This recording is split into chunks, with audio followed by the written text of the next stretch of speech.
Rastko Mocnik is a philosopher and sociologist. He comes from Slovenia.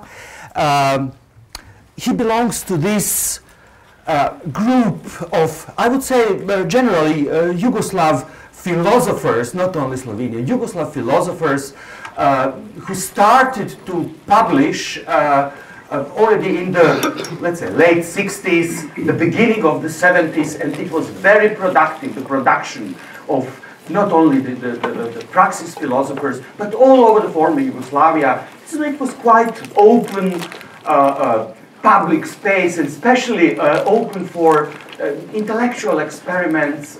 So there were many different schools of philosophy, of thought at that time. In Zagreb, more or less, Frankfurt School. In Slovenia, French philosophy, Althusser, Lacan, psychoanalysis. In Belgrade, more analytic philosophy, but generally Marxism, different forms of Marxism everywhere. As you know, the former Yugoslavia collapsed 1991 in war, and then has been collapsing through a chain of wars during the whole decade of the 90s.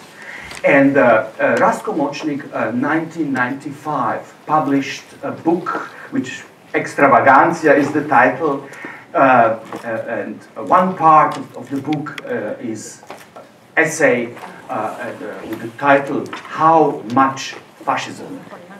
Which you already feel what is the problem. It is not the question whether there is fascism or not, but how much of it. With how much of fascism can we live? And we immediately come to the problem, how to talk of fascism. Where is this fascism? According to the hegemonic ideology today, according to the ideology of the European Union, fascism is in the past.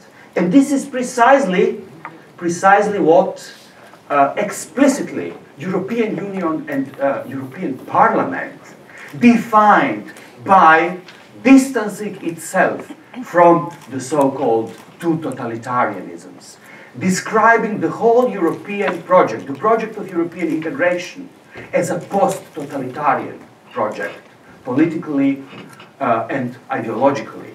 I have several quotes, several documents of fascism that is believed to be somewhere in the past, but about fascism that exists in the present.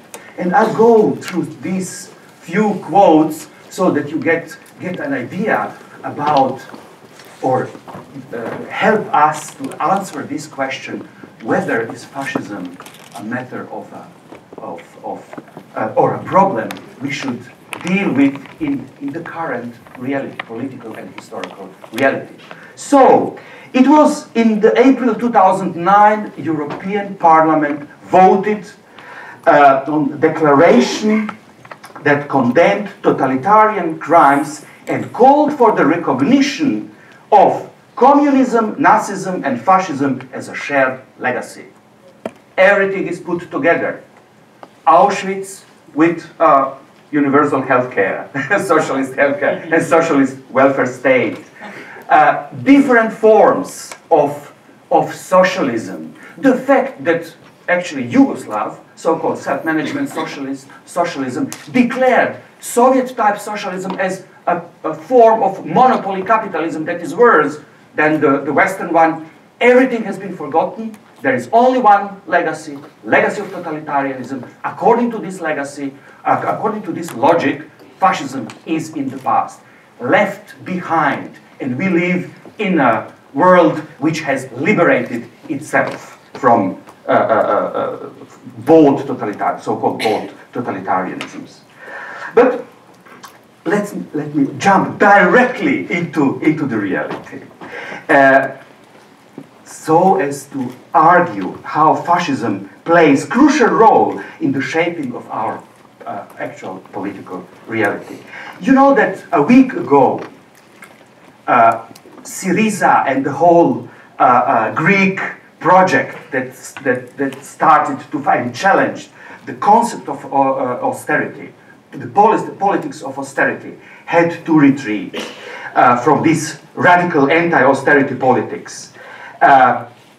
It was the extension of the bailout program, Greek's bailout program, and it was experienced as a defeat, as a retreat from the promises of Syriza. And even a few days ago, there were riots in Athens, this time against the politics that promised to challenge austerity.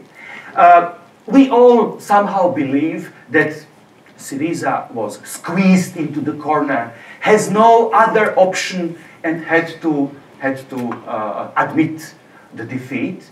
But it's not that easy. Fascism played crucial role in this decision. A few years ago, Yanis Varoufakis, the now finance minister, Greece finance minister, gave a talk in Zagreb about how he became erratic Marxist. And it was a few weeks ago published in Guardian. And I will take a quote from his from this talk. And he writes, he says, a Greek or a Portuguese or an Italian exit from the Eurozone would soon lead to a fragmentation of European capitalism, yielding a seriously recessionary surplus region east of the Rhine and north of the Alps, Germany, while the rest of Europe would be in the grip of vicious stagflation. Who do you think would benefit from this development? Asks. A progressive left that will rise phoenix-like from the ashes of Europe's public institutions, or the Golden Dawn Nazis, the assorted neo-fascists, the xenophobes and spivs. I have absolutely no doubt as to which of the two will do best from a disintegration of the Eurozone. So you see, it's a logic. It's not a contingent element in the story, a decision under the pressure. It is the logic. It is the threat of the fascism. And even more explicitly, Varoufakis says, I, for one, am not prepared to blow fresh wind into the sails of this postmodern version of the 30s. If this means that it is we, the suitably erratic Marxists, who must try to save European capitalism from itself, so be it. But what is the motivation? It's a fascism. It's a fascist threat.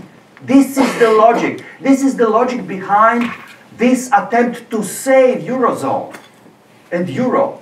So, this is my first argument, that fascism exists and shapes really concrete political reality today, the fate of Europe.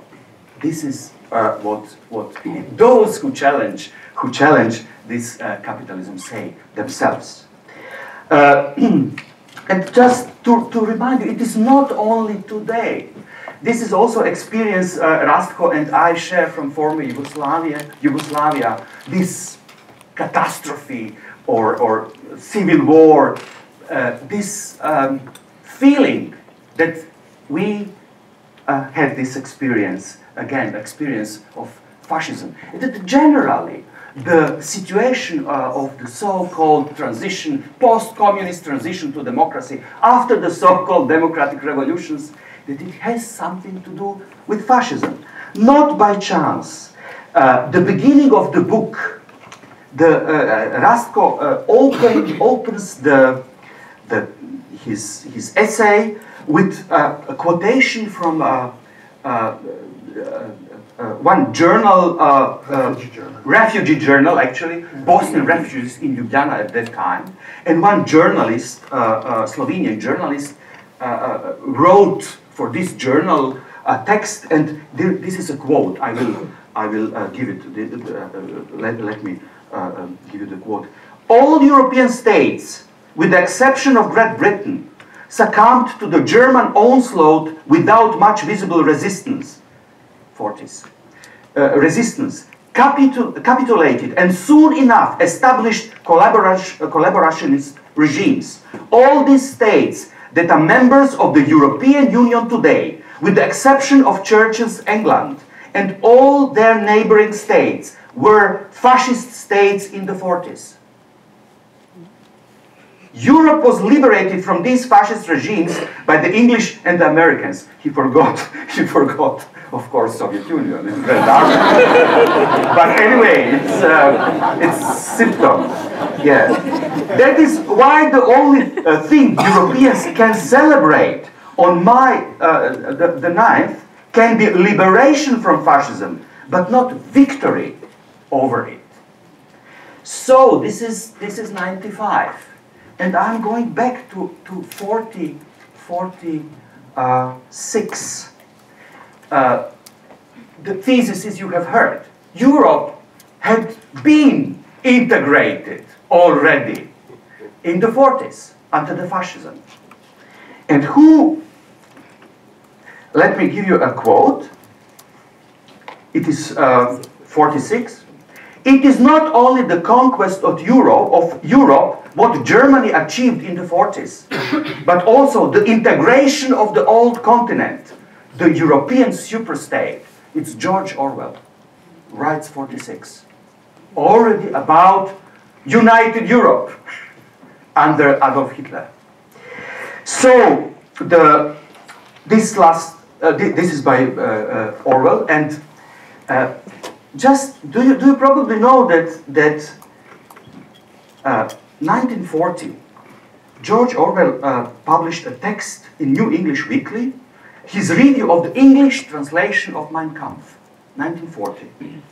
And it was the second edition of the book, this time issued in a new jacket explaining that all profits would be devoted to the Red Cross. It's 40. And it's published here. The first edition, published only a year ago, this is the beginning of the Second World War, 39. A year ago was edited, as Orwell states, I quote, from a pro-Hitler angle, here in Britain. Thus, in the year of 39, Adolf Hitler was in Great Britain still respectable. His English publisher, Hurst and Blackett, tried in the translator's introduction and notes to tone down the book's ferocity and present Hitler in as kindly a light as possible. The property-owning classes were willing to forgive him almost anything. But for both left and right, National Socialism was merely a version of conservatism. 39, and this is the beginning of the Second World War. Orwell stresses the fact that the radical change of Hitler's public image from the conservative politician to the dangerous fascists has nothing to do with the change of his ideas. In the contrary, by that time, 39, no real change had taken place in his opinions or political aims for more than 15 years. Well known, 15 years, all the ideas. Orwell writes, a thing that strikes one is the rigidity of his mind, the way in which his worldview doesn't develop, Hitler's. And everybody knew about these ideas. So there is a certain what Orwell addresses. This is the problem of recognizing fascism as fascism. Reading Hitler's Mein Kampf, Orwell writes, the book is the fixed vision of a monomaniac and not likely to be much affected by temporary maneuvers of power politics. The real content of this Hitler's vision is thoroughly stupid. Orwell mocks about the future of a state of 250 million Germans with plenty of living room stretching to Afghanistan, a horrible brainless empire in which essentially nothing ever happens except the training of young men for war and the endless breeding of fresh cannon fodder. Orwell shows no interest for Hitler's idea, for his vision, but rather for the image of a person telling, I have a vision.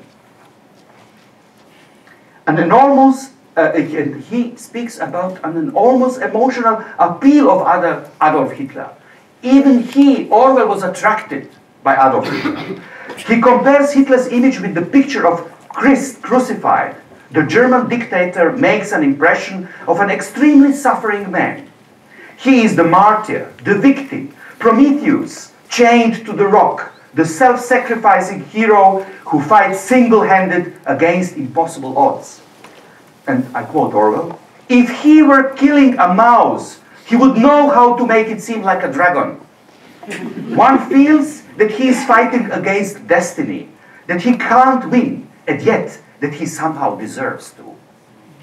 Orwell doesn't hesitate to express openly how deeply he feels himself appealed by Adolf Hitler.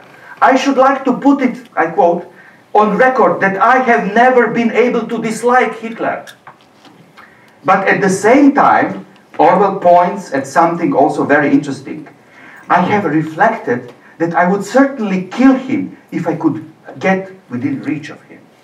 So he likes him, but he would kill him. And just to remind you, you know, Hannah Arendt, in her,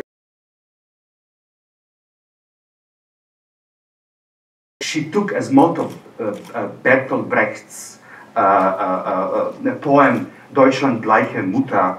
"Oh Germany, hearing the speeches that ring from your house, one laughs, but whoever sees you reaches for his knife." So we have again, in this problem of recognizing fascism, this ambivalence.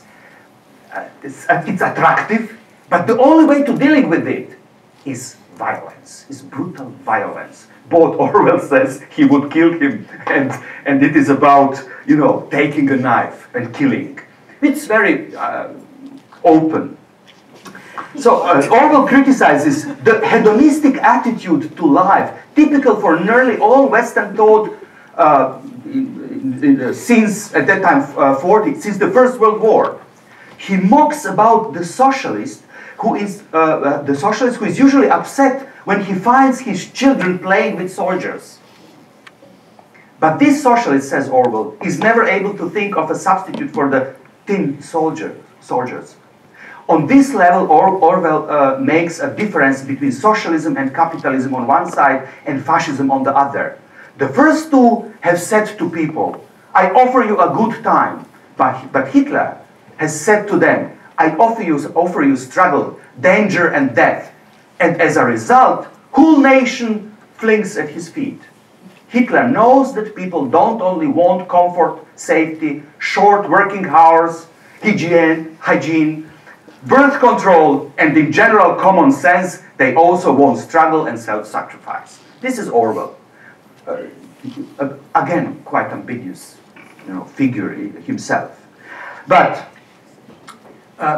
the fact is, actually, Orwell hasn't mentioned it, but should have mentioned it, that actually communists reacted very early to the challenge of fascism. Already 1935, at the 7th Congress of Communist International, Comintern, in Moscow, Georgy Dimitrov, who had his own experiences with Hitler in Germany, he offered a new concept as he believed, that would be a political concept that would be able to fight fascism. The concept of the so-called People's Front. This is a major, actually, move in the history of communist movement. This is the move from a class struggle to a different idea of political struggle. And I'm coming now to our topic.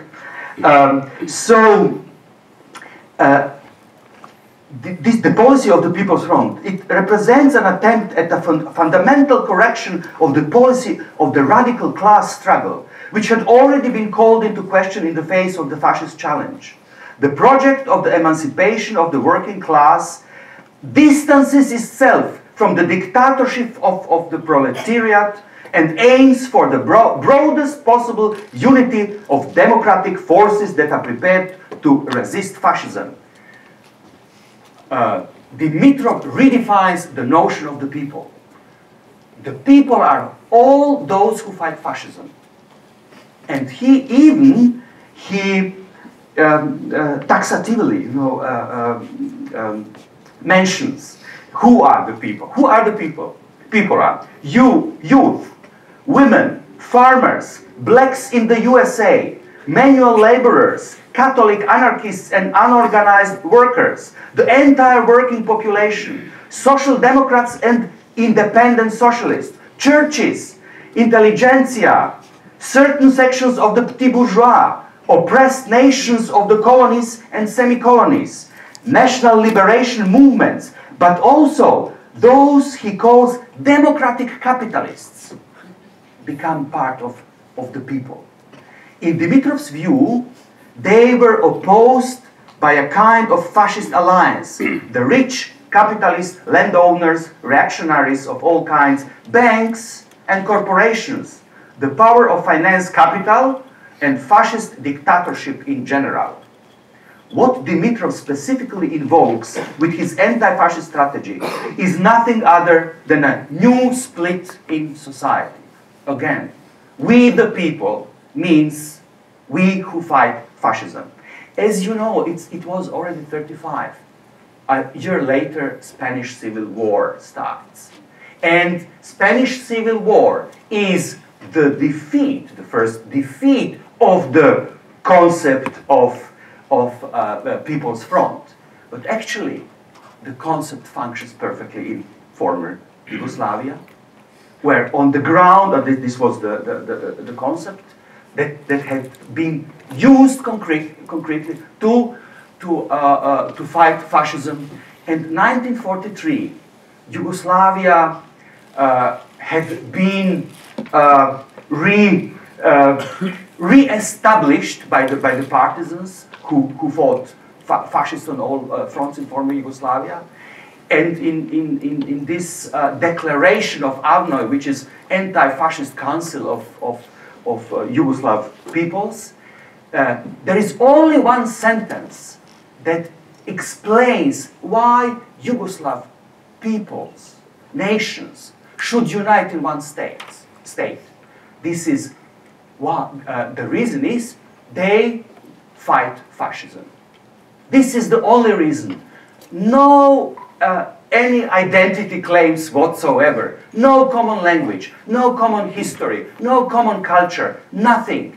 Purely the fact that they fight fascism together suffices to unite in one state. But Rastko, the state collapsed. Another defeat.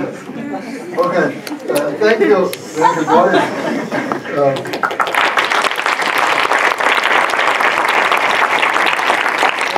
That was great. I see Boris has warmed you up. But to continue in this style, let's make this dialogue an agonistic one. Okay. So, you quote the opening of the book and you stop precisely on the sentence for which I quoted the journalist. The journalist said, as you read, the states of Europe were united under Hitler. That was the first united Europe. And I said, yes, the states, but not Europeans. And as if I had heard, which I hadn't at that moment, Dave Beach, I didn't use the expression people. I said Europeans in anti-fascist movements. So, and of course, this was Georgy Dimitrov's policy. This name may not be familiar to everybody, so I use my pedagogical errors to write it down for you. Georgy Dimitrov was a Bulgarian communist. He was also the star of the Nuremberg trial, where he got acquitted by the Nazi tribunal, which is an achievement, I guess. And later, after the war, he was a leading figure of the People's Republic of Bulgaria, and considering establishing a federation with Yugoslavia. And he died during his visit to Moscow, while comrade Stalin was still alive. Yeah. So, it's 1935. Dimitrov's idea, and that's my second point where I will ironize you or better Varoufakis. Dimitrov's idea is that fascism is the transformation of a state form. He introduces this concept of state form, which means transformation of state form. You see the spontaneous fascism. So, nobody is immune. So, but it says Dimitrov, it's a top-down transformation, which finds support in a chaotic, ideologically confused mass movement or mass disillusionment with the existing state of things. So we have mass movements, and it sucks them into this top-down state transformation. Now another theoretician of fascism, who wrote after the war and who was working in the state apparatuses of the Nazi state for some time, Alfred Sonnerettel, adds an important appendix to this theory. He says the bourgeoisie, the ruling bourgeoisie, is acting from the position of weakness, So that's important. Weakness. And Sonnerettel, who is a Marxist, says, well, it was a certain fraction of German capital, actually the most developed one with high organic composition of capital. Boris said not too much theory. So it's a fraction of the most developed German capital, who has invested a lot of money into this modernized Thyssen heavy industries, but was not could not stand international competition. So they wanted to have a national economy, and, if possible, a war economy. Because the good thing about the war economy is that if you are doing war, of course you need to produce armaments all the time. If you're not doing the war, again, armaments get amortized. They get old. You invent new, more efficient ones. So the armies have to buy armaments all the time. So they wanted to have this kind of national economy with a militaristic orientation, which precisely the movement, the Nazi movement provided for. So, weakness. Now, my point about Varoufakis is this. What is going on in Europe? Transformation of state form. Nation states are being transformed by whom? By European bureaucracy, EU bureaucracy, but not from the position of weakness, but from the position of power. So, Europe is doing the fascist task without fascism, as long as it is able to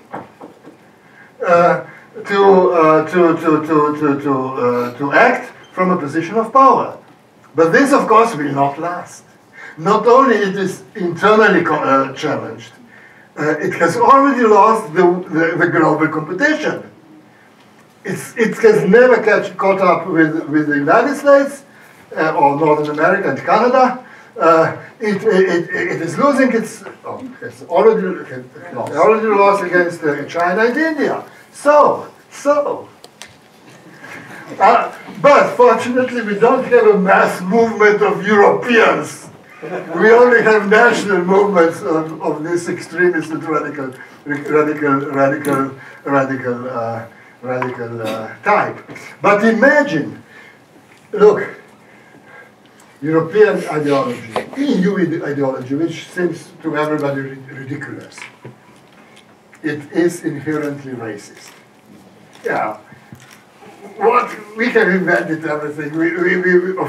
We just open to discussion, but we have conquered the world, which is not open to discussion, more or less. And you know, the European values. What are the European values? What are the European values? Democracy, tolerance, multiculturalism. You know, everything you can put nowadays under Je suis Charlie. Now imagine Je suis Charlie wins. You know, there are prominent people doing that are committed to this project. Madame Merkel, Mr. Holland, Netanyahu was there. So now European is protecting us from fascism as long as it has power, which we don't want, but as long as it doesn't succeed in its ideological project, which we don't want again. So, now maybe you can... Well, I can.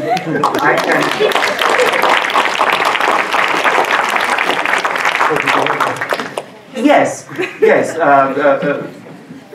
Speaking about theory, how about Adam Smith? Okay. Let me say, this is the problem of, you know, if you in the thesis, how much capitalism, what is implied is actually the thesis that fascism is structural element of capitalist mode of production. This is what you want, and you would use Adam Smith, who already claimed that there is an inherent, intrinsic tendency in the capitalism to monopolization, and that without intervention of the state, the capitalism, as Varoufakis says, you know, has to be saved. So it's about state saving the capitalism from itself. This is already Adam Smith, and in claiming the Greek state, Varoufakis says, we are better in saving it than Angela Merkel. Exactly. Now, Adam Smith was an incredibly perspicuous person. Well, his basic idea was, you know, what's free market from Adam Smith? Adam Smith is a moralist. He wants people to live better and to develop virtue. Now, he has this, you probably know, but let me reiterate. He has this idea that there are three classes in every society according to the three factors that are needed for every production. The one class provides the land and they live off rent because that's the revenue of the land. The other class provides what he calls stock and we call capital, and these are the investors and they get profit, which is revenue of the investor, of the capital. And then there is the third class which works, which provides labor, and they get wages. Now he says, well, he then goes into social psychology and says each of those classes has a particular way of thinking and of acting. The rentiers have the most secure and sure and certain income. It comes but by itself, he says, ironically. So they are indifferent, and they could make a valuable social contribution, but unfortunately their indifference does not make them very intelligent. So that's his nice way of twist of tackling with aristocracy. Then he says, businessmen, capitalists, these are the worst type of people. They have only this individual interest. They cannot think in the terms of society because their way of thinking is how to make profit of the stock they possess. So they are dangerous, they talk the most, they are most, well, he kind of says, and people listen to them, which is a shame. And they are important. So they have influence. And then he says, well, workers, you know, first they are abrutis in French, brutalized by the work. They cannot develop their intellectual potential. They have the interest, of course, that the whole society prospers because their prosperity depends on the whole society prospering. But unfortunately, nobody listens to them. So what is the Adam Smith medicine for this undisciplined business class, capitalist class? It's free market. Let them kill each other in competition. They will discipline themselves by forming the average profit rate. So everybody will get the same profit, and they will kind of, you know. So that's his moral, and it's interesting because free market, Adam Smith's idea is today the argument of neoliberals. He has a different view. He doesn't. Well, he knows monopolies, etc., but he could never have imagined what we have today. So he thinks that formation of profit rate, which is the result of general competition, will discipline the private investors. Now, the other thing is that Adam Smith rightly considers that private capital is not strong enough to make certain investments like infrastructure. So that has to be provided by the state. And this is what we have today. The state is doing the big investments, which are later used for private profit. We call it public partnership. But it's not a partnership because, you know, one side loses, the other side gains. It's kind of bizarre partnership. So nevertheless, let's come back to the fascism. When does the need for state intervention in fascist or Nazi mode occurs? When the profit rate is falls. And where is the profit rate falling today? In the so-called ex-West, former West. It's not falling down, not importantly, in the New East, the Asia Pacific. No, look. This is the former, falling profit rate. Now, one of the problems I had with this book is that you shouldn't, well, there is a saying in our languages, I don't know, you probably have, you shouldn't paint the devil on the wall, you know, because he will come. So my problem with writing this book was more or less the same. And what I'm doing now is painting the devil on the wall. So you should stop me. Before I stop you, back to the state, to the form of state. This is crucial. The global capitalism, nation state, allegedly has been weakened, etc., which is of course not true. State, the role of the state in global capitalism, the role of the state within the neoliberal transformation has changed. And the collapse of communism was one event in the chain of these events of the transformation of the state in the context of global capitalist transformation. How has the state changed from, we all somehow know, it moved from one function into another, from welfare state that was based on the ideal, may I say ideal, of solidarity or regulative redistribution principle of solidarity to the role of a policeman. That now when the market produces conflicts, necessarily someone has to take care of peace tolerance, etc. Yeah, but as long as the state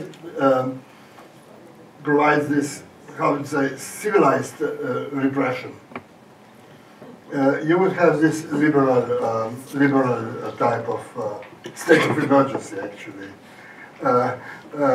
which is what we have now, exporting conflict to the margins of Europe, to North Africa, to Middle East, to Ukraine, and developing measures of constraint and control and discipline in the name of conflict with, in the name of conflict with our neighbors. I put it this way to show you the absurdity of the political project. But on the other side, this liberal state which is not only police, it's also the guardian of the market against monopolies. It's ordoliberalism, the German doctrine of the 30s, where the state was conceived as the guardian of the market because market was understood as something very fragile, which actually is, because spontaneous working of the market leads towards monopolies. As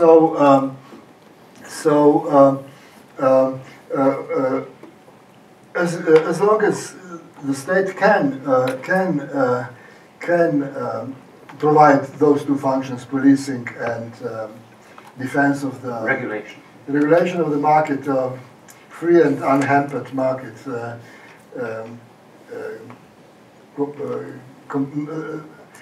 competition libre et non faussée, that's in European jargon.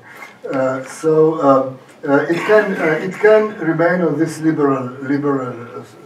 liberal type of constraint, discipline and control. And of course we are used to it, so maybe we will sooner or later find ways of resisting it. But then it's not likely that present states or present European construction will carry on, will be able to provide this role for a longer time.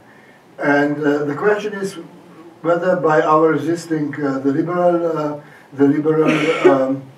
state, which for thousand reasons we are justified not to like, whether we are not inviting the devil to enter. Let's come back to the tendency of the fall of profit rate. Looking from Europe, from the old continent that has become so powerful and rich, precisely on the ground of its colonial, imperial history, and now in the post-colonial world, and being challenged by other markets, by other subjects, capitalist subjects, what happens when the colonies are not available no longer? What and profit rates is falling? Exactly. Look, Europe has lost its global struggle, and we are happy about that. But it has not given up the project of imperialism. There is a wonderful book by, let me quote another author, Fernand Braudel. He's a French, very important French historian. His books are not easy to read because you are losing the forest because he is presenting the trees. But he has a nice book called Italian Model. It's about proto-capitalism in Italian cities. And he says, well, when the center of economic initiative shifted to the Atlantic, Italy lost its importance. It was no more in the struggle for what was called world domination, which means European domination, anymore. And that was the first time when Italy was able to produce enough food for its consumption. It was the 16th century when Spaniards installed Medici's as the Dukes of Florence. So basically, Italy was out economically and politically, but it was a century of high renaissance and economic flourishing of Italy. So Europe has not opted for this way.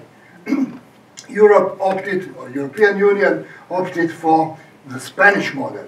Spaniards were the strongest military power of their time in the 16th century. They were waging wars all around, and finally they succeeded to underdevelop their country into the third world, which it is now.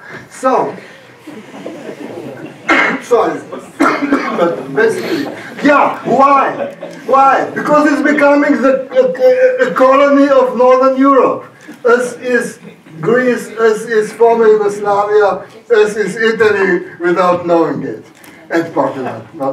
So, Peace. when you don't give up imperialist project and you cannot impose it on the whole world, what do? You kind of self-reflectively turn it into yourself, and Europe is creating internal colonies. And it's happening under our own eyes. Greece is a people which is being parasited by European banks for permanent. If this arrangement does not change, it will be for permanence, forever. Of course it wasn't forever, but it cannot be resolved within the frame that has been imposed upon Greece by the Troika or by the institutions. But tell me how to. Okay, there are within Europe immanent colonial relations have been established as a consequence of the crisis of European model of capitalism. How does the story about victory over totalitarian communist rule, liberation of the Eastern Europe, how does it fit into this story? Yeah, look, at the end of the 80s, a kind of domino effect happened, which showed you that our notions of understanding the world, our schemata, were wrong. Soviet Union collapsed. In certain socialist countries like Yugoslavia, we never considered ourselves part of the Soviet Empire, but Yugoslavia collapsed as well. Socialism collapsed, federation collapsed. Then social democrats never thought they had anything in common with the communists. And what was the effect, or what was the next domino that fell? Social democrats. All over the world, social democrats became social liberals or whatever, the third way, etc. So something much deeper than totalitarianism is going on. And there is a Slovene cardinal who represents the Catholic cardinal who represents the conservative, very radical conservative wing. We call them clerofascists. Yeah, okay, you call them clerofascists. So this guy, but he has an extreme position and a clear perspective.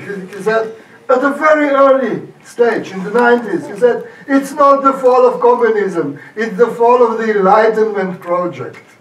Which, of course, he was thinking is playing into his hands. And that's true. It's an epochal change. Well, not to be too apocalyptic. There is another much more rationalistic theory which says capitalism is moving in cycles, and the cycles are getting shorter and shorter. Then was the Italian proto-capitalist cycle, then the Dutch cycle, then the British cycle, then the American, and we are somewhere here, and nobody knows whether in China a new cycle is starting. So if we look at this, I think that then totalitarianism is a regional ideology which actually masked the annexation of eastern provinces. This is what this is how you call the enlargement of the European Union towards the east and accepting the former communist states. Accession. The accession was there. And then la finalité, the projet, where it stops, where are the limits? Ukraine, East Ukraine.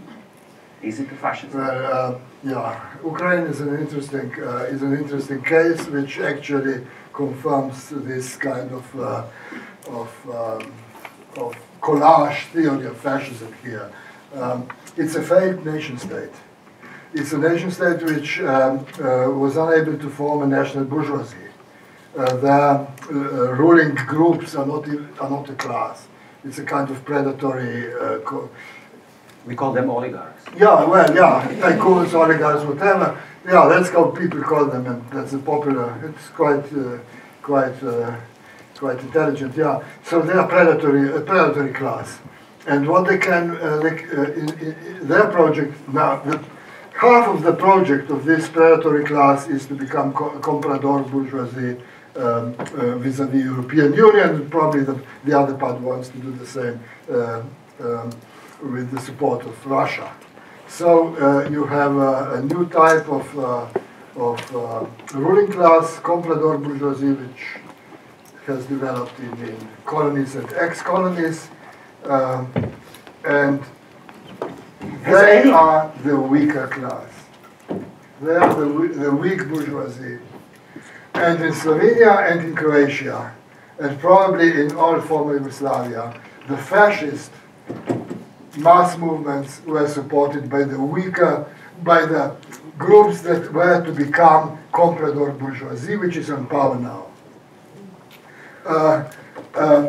During the 90s. But we didn't know that, of course. But isn't the fact that they are compradorial elites, that they are under control of the Western liberal model, so-called values, so that they cannot what you say use what you say surplus violence. I mean, they have been using it quite a lot in former Yugoslavia. All the atrocities, Srebrenica, Sarajevos. You have seen this surplus violence, fascist surplus violence in Ukraine, in the Northern Africa, etc. But this is the logic. This is the logic of the so-called liberal elites when they say from Ukraine to all over the East European, former East space, it is the Europe that guarantees, that will save us and protect us from falling into fascism. Yeah, but that's why I say that Europe is doing the task of fascism without surplus violence. Even though, I mean, you know, surplus violence is a tricky term. I mean, how many people have died too early because social security and health, public health have gone apart? I mean, in Russia, people were calculating it's about 600,000 to 700,000 people have died in Russia because public health service has fallen apart. But during the 90s, the future comprador bourgeoisie was in a weaker position, at least in Yugoslavia, against national bourgeoisie information, which was the former political bureaucracy of the socialist one-party regime plus the managerial elite. And they had a serious project to make nation states with national bourgeoisies. And they were quite successful, only that probably the time's historical moment is not good enough for such a project.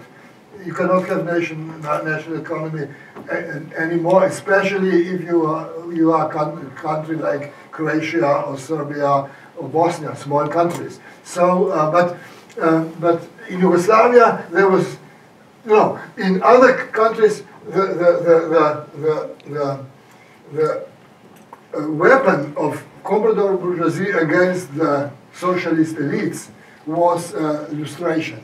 In Yugoslavia, there was never illustration. There was fascism or fascistoid policy from the weak parts of comprador bourgeoisie to in becoming, and a very liberal approach by the then ruling national bourgeoisie.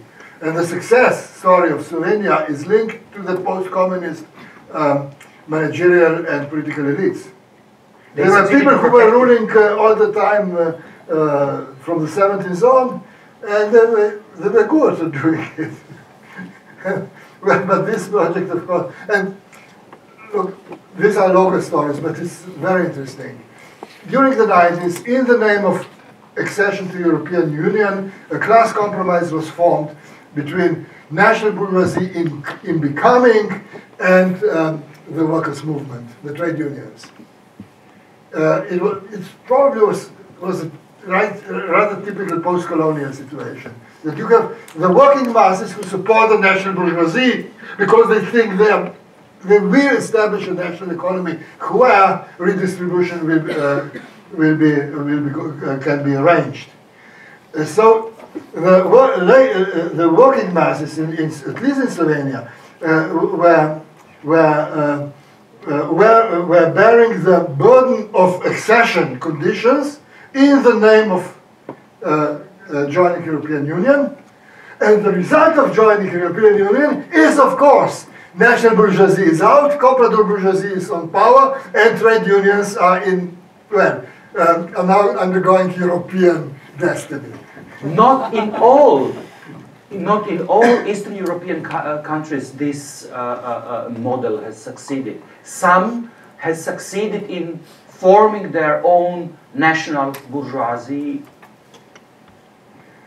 Well, Hungary? Exactly, Hungary, no. Orban wouldn't be anti-democratic if he had a national bourgeoisie behind him. He has a political project without class support. That's why he has to control the media, to flood with the fascistoid parties, etc.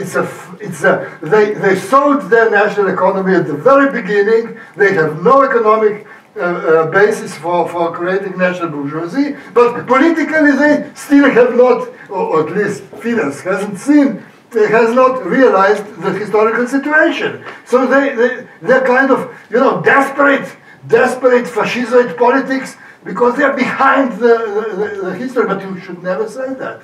I mean, Germany has also lost its struggle for global domination with the First World War. And still this political project was able to foment the Second World War. So Orban is... This surviving, this discrepancy between classically, material conditions and the way and the consciousness, the way how people think and how they behave, how they form politics. It's a classical problem. And this is now, precisely in talking about fascism, this is the role of, you would say, cultural bureaucracy, of culture, of ideology, of what is, of course, connected to all these conditions, market and economic conditions, but has always had certain its own logic in development. How does this role, the role of, I use the word of elites, you call it cultural bureaucracies, how it relates to the danger of fascism and survival of fascism, danger. Yeah. I would first make another note on the present Hungarian regime. Namely, Fidesz government became problematic for the European Union only at the moment when they put central bank under the political control, which is when they introduced the classical nation-state situation.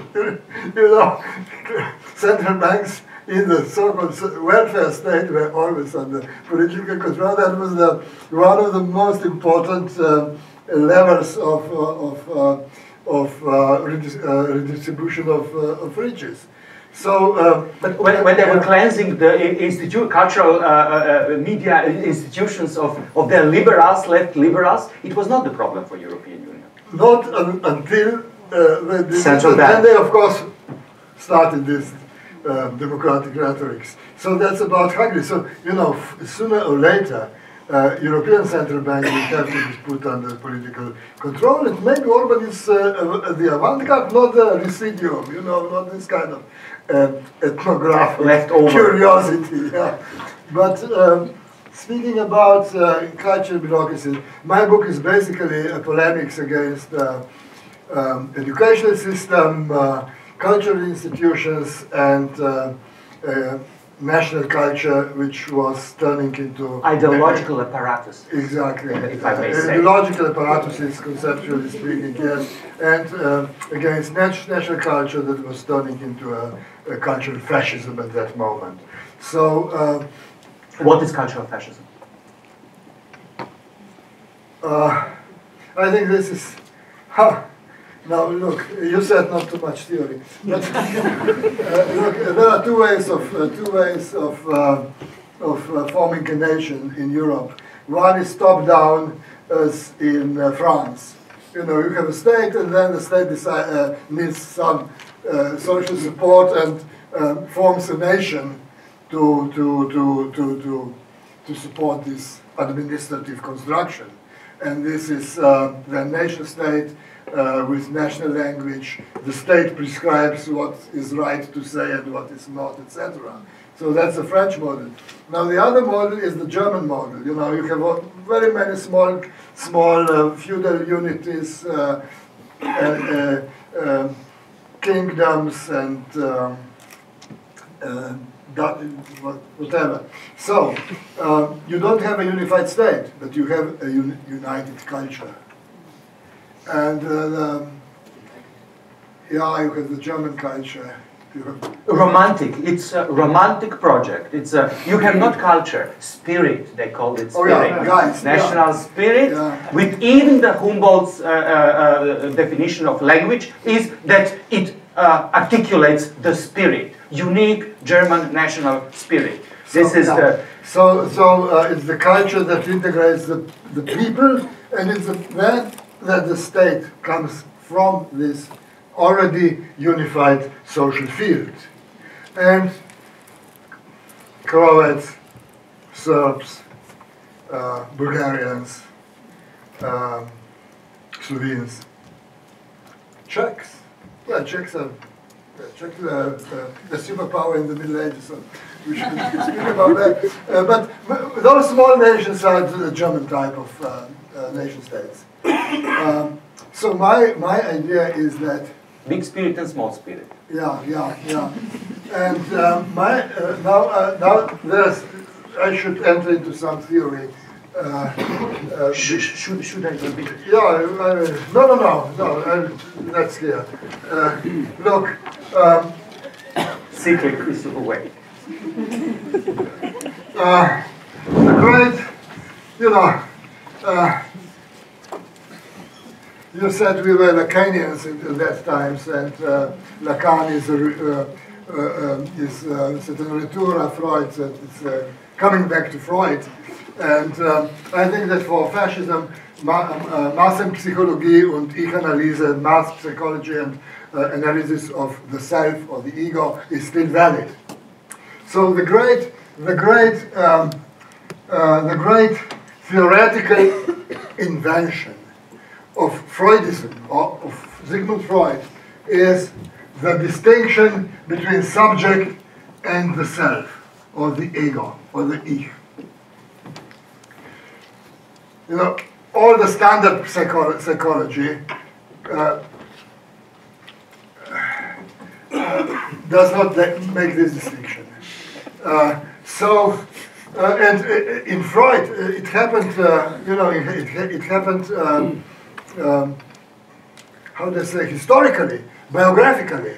At a certain moment, when they already had the idea of unconscious, Freud and his friend Breuer, Joseph Breuer, were practicing hypnosis Because the idea was that the symptom is the consequence of a repressed trauma, and if you can reanimate the trauma event, experience, you will liberate, the subject will liberate herself. They were mostly hysteric women. But those are right. One of them was Bertha Pappenheim. Anna Ho. The big philanthropist, who actually kicked Freud and went out of the analysis, and that was a very good move from her side. So, but Freud was able to think about it. Now they were practicing hypnosis to reanimate the traumatic event, because under hypnosis people become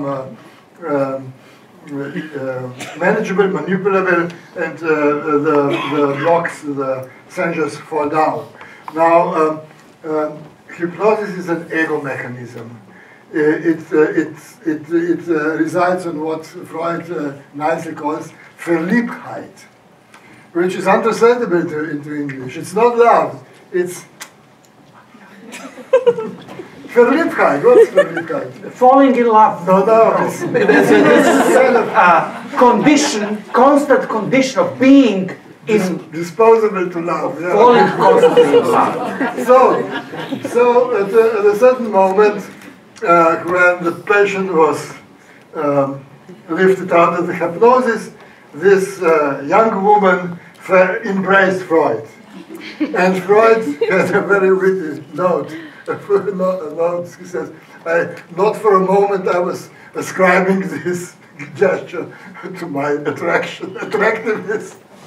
So he started to think about it. And he developed the theory of transference.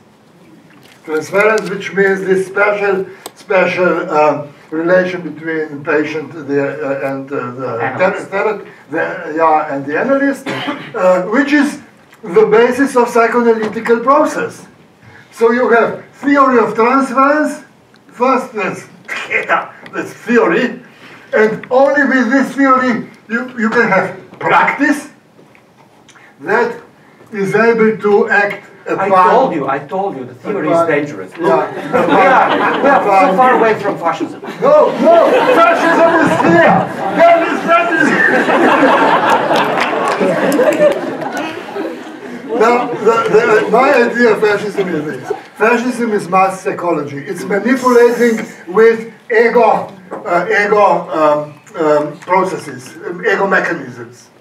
It is relatively superficial, which means that people who are nice and sociable and behave themselves can become fascists. I mean, that's a very trivial experience. All of a sudden, they show a side which is violent, intolerant, etc. But it doesn't affect subjective, deep psychological mechanisms, which is not a good news, which means that fascism can plant itself to a multiplicity of subjective processes which are, by definition, idiosyncratic and dependent of the unique personal history of every subject. So, that is why various theories of fascism give you kind of false ecran types of screen types. Sorry, yeah, there will be more French. Screen types of explanation, which are tenant lieu. I don't know. Which are, sorry? Tenant lieu, It takes hold. Yeah, it takes hold, it takes place of the true explanation. You know, they say it's petty bourgeois mentality. Or they say it's disillusionment in the class politics of the proletariat. That's Clara Zetkin's formulation from the early 20s, speaking about Mussolini. Or they say, as Adorno, it's these horrible patriarchal families that, breed pathological subjects, which was true for Hitler. All those explanations are true. But we could carry on, because this ego mechanism of hypnosis, of mass psychology can plant itself, can make itself being supported by various unconscious subjective mechanisms or processes, unconscious processes. That is why I don't like types of, types of explanation like Wilhelm Reich or Herbert Marcuse. These were great figures.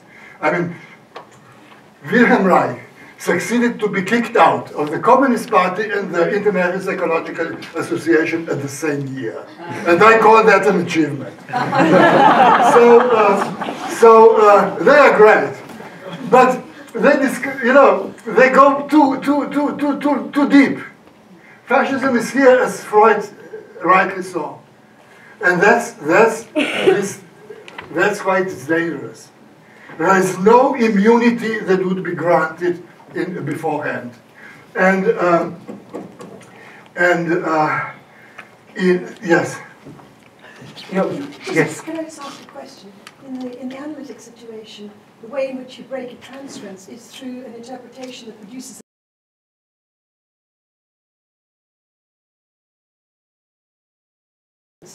in relation to fascism, to think what would be, produce a subjective division, or make the subject feel their division rather than this transferential love. Exactly. Look, but the problem is that in a psychoanalytic process, you never know where this, associative process will have structural effect. Sometimes it happens very soon, sometimes it doesn't happen for years. On the other hand, the problem is that it's idiosyncratic. In politics, you are not, you cannot deal with how many Germans? 20 million, 40 million, 80 million, it's too much. So, too many. But then, of course, it happens here. Maybe I'm just thinking of, in terms of culture and art, this is the place, perhaps, of art to produce subjective effects, which problematizes meaning, for instance, produces the uncertainty of meaning. I'm just thinking of ways in which you might cut the planes of immanence that are caught up with the ego. Exactly, that's a very good idea, because my theory was just the opposite. I mean, we are on the same field. What I saw was that no, I'm sorry. My idea was that the type of ego constitution which was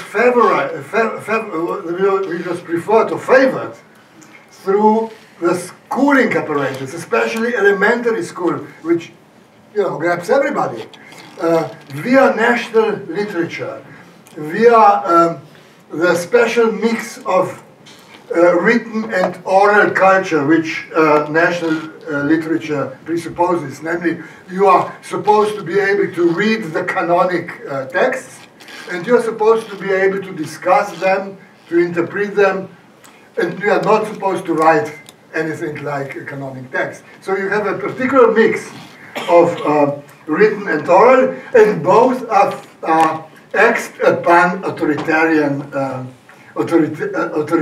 structure, which means the school is going to tell you what are canonic texts, and you are not going to read others. And secondly, of course, you may interpret it whatever way you want, but of course you never do it, because the tracks are already there and they've been subtly introduced into your mind. So my idea was that the literary national culture was the productive support, or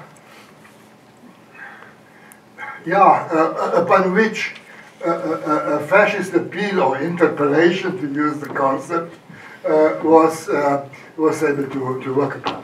So, yes, we could have we could just discuss it. I don't know, for hours. I'm inviting you to. Yes, Mao. First question. Thank you. Can you hear me? Yeah. That was a great talk performance. I want to go back to the relationship between state and violence. And Adam Smith wrote something called a Treatise on Jurisprudence, which was a not well-known book, which is basically a treatise on policing, where he talked about how the state should police everything, from street lights to how to disperse crowded demonstrators.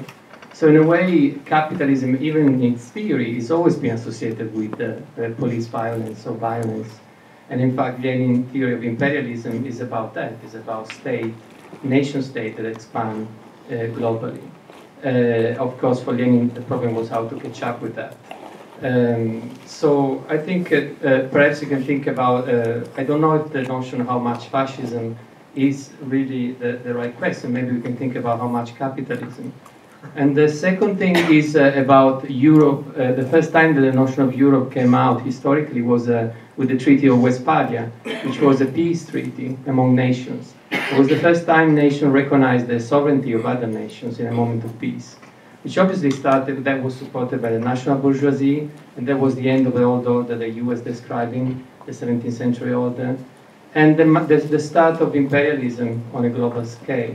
So I wonder whether we can think about Europe as a formation in permanent state of crisis that precisely is so resilient because of this ongoing crisis. Yeah, I mean, that's a very good idea to link Europe to capitalism, to the international system, and to permanent crisis. When a permanent crisis is not necessarily something bad. It makes an arrangement, a regulation much lighter to support from the below than if you have a consolidated structure. And secondly, that's why it's so resilient, as you said. But now we are approaching the end of the, let's say, Euro-Atlantic types of capitalism, which started precisely in the 17th century with Dutch capitalism, continued with the British, and ended with the American, the United States hegemony. So is Europe going to survive it? And I suggested the Italian way, which means let's embrace arts and spiritual activities and produce food finally for not only for new renaissance against fascism. Or else you have this another model, and there is a permanent ambivalence within European Union itself. Like, I don't know, 15 years ago, it was not like it is now. So, of course, it's open for the debate. Please, yes, please.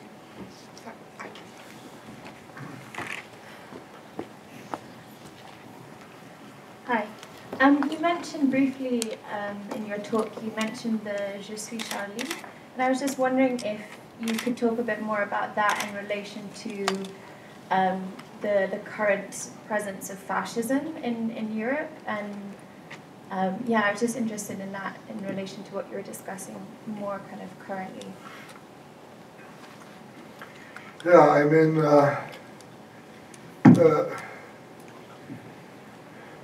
look, Je suis Charlie.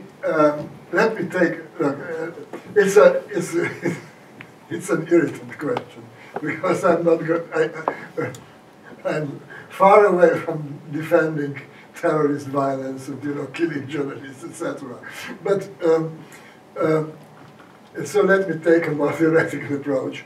Je suis Charlie is a type of expression like nous sommes tous des juifs allemands, which was a slogan of French students. We all are. We are all German Jews, which was a slogan at the demonstrations in Latin Quarter on the 31st May '68, and it was a rebuttal of an utterance ascribed to the Minister of Interior of the French government at that time, who explained that the student rebellion is led by German Jew. which of course is a mystification. Daniel Cohn-Bendit, which is mystification. A French minister would never say it, and you won't find it in the archives. I was looking for it. But what I found was an utterance by the Secretary General of the French Communist Party, Georges Marchais, who said, it's a German anarchist who leads the student revolt. And saying a German, of course, appeals to French nationalism, saying an anarchist appeals to specific communist hatred of anarchists that goes back to Marx and Bakunin. So it was, but this slogan caught the idea of the situation, and it had this impact of constructing a we with an impossible predication. You know, mostly French and Francophone students were calling we are all German Jews. This impossible predication was the one that constructed the we, and Rancière made a nice text about it. Now, Je suis Charlie is a sort of paraphrase without we, and with identification with the predication with which I wouldn't identify myself. I mean, and look, there are people who believe. There are people who are, you know, coming to age, confronting death, and who sincerely believe it. It is, oh well, now I quote Pope Francesco. Since I'm quoting him. Pope Francesco said with this special phrastic accent, you should not hurt religious feelings. You know, he said it better. But I agree. You should not hurt religious feelings. So, you know, those caricatures of Muhammad, the prophet, are really bad taste, if not more. So, Je suis Charlie is actually presenting this dark side of Europe. We are democrats, we have freedom of speech, they have not democracy, they have no freedom of speech. We have religious tolerance. Probably, you know, so. But it's interesting for semiotic reasons. It's interesting for semiotic reasons. Why Nous sommes tous des Juifs allemands works in one sense, and Je suis Charlie works in a different direction. Yes, please. Mike, is that? Oh, sorry, you are the next. I haven't seen it. Yes, please. Yes, I would like to continue with the notion of the production of ideology and also in relations to the possibility of art as a resistance to fascism. I'm also thinking here, because I'm thinking of the project that the European Commission launched a couple of years ago, which is called A New Narrative for Europe. And in which, I mean, this is then it's signed by prominent cultural figures like Kohlhaas and Olaf Eliasson. And in this, what they state then, under the heading of the mind and body of Europe, is amongst other things. Europe is a state of mind formed and fostered by its spiritual, philosophical, artistic and scientific inheritance and driven by the lessons of history.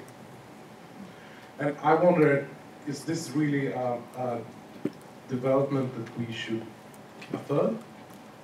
Or rather, perhaps be very careful of constructing that kind of we? To me, it seems to be quite obvious that this is. Let me answer first, because this is a question for Boris. He is the specialist of memory, and and these things. But look, I now looked into my notes, and I had here I have written here the art may intervene here. Then you overtook me, and I've forgotten my note. So the art can intervene here, and it's not necessary that it touches the subject. It's enough to break this subject ego link, amalgamation, which is our everyday experience. So since the art, the gesture of art is ostranienie, how do you say, estrangement. Estrangement. Shklovsky, we were yesterday. Estrangement, at least since the beginning of the 20th century, but I guess, I mean, I could show you Renaissance paintings that do the same, but still. So the art actually can do it, but it's a separation. It's a separation function. It's not a synthesis in the type of narrative.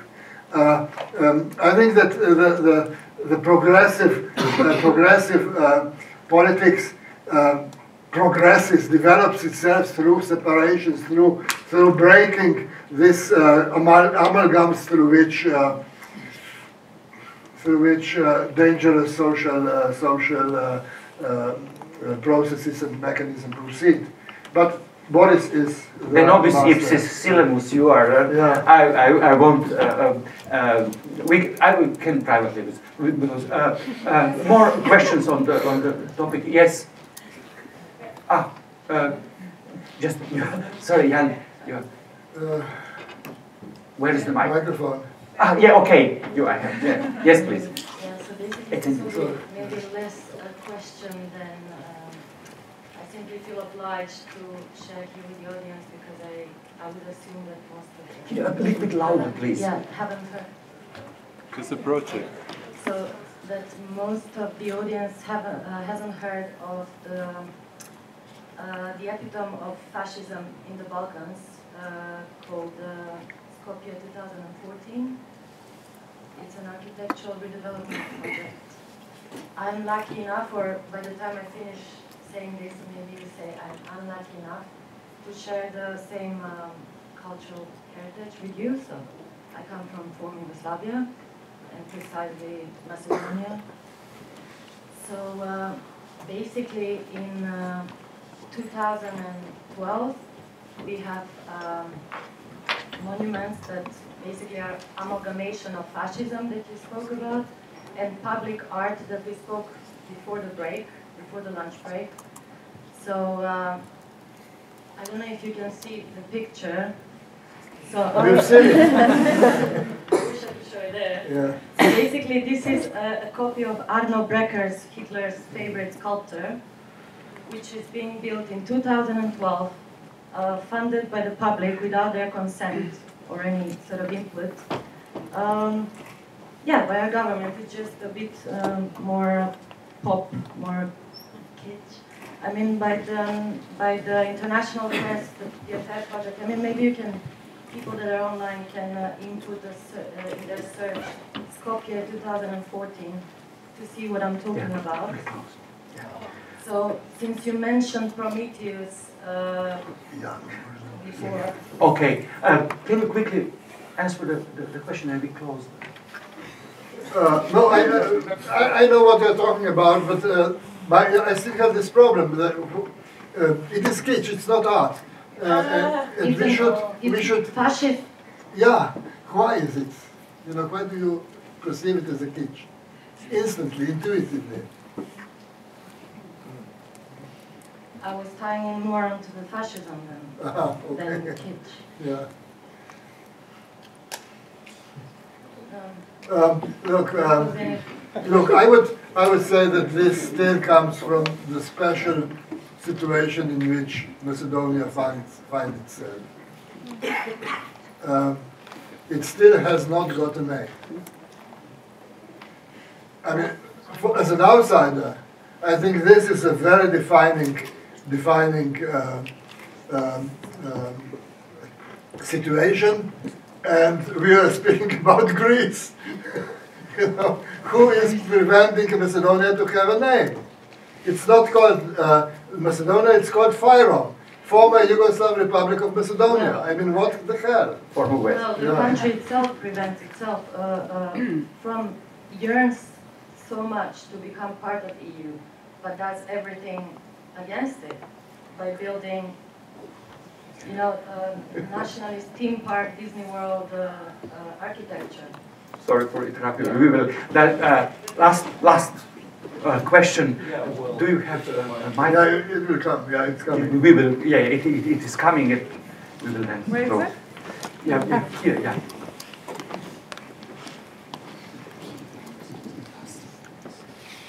I've listened to the dialogue with pleasure, with interest. It's too late for questions, so I have a short comment. The whole discussion has been basically focused on the state in Europe also. What I found missing is the role of capitalism, of capital. The idea that the state is all dictating, is all imposing, may be misleading. What we see is that the state has become a handmaiden of capital and of capitalism. And fascism is not only now promoted or controlled on the basis of state formation, but on the basis of capitalist coalitions and alliances. And that role of capitalism in the promotion of fascism is not so much in the European history, but in the globalization process. That is a very vital force. Thank you. Thank you for this. This opens a new horizon, and I agree with you. Yes. Okay. Thank you very much for.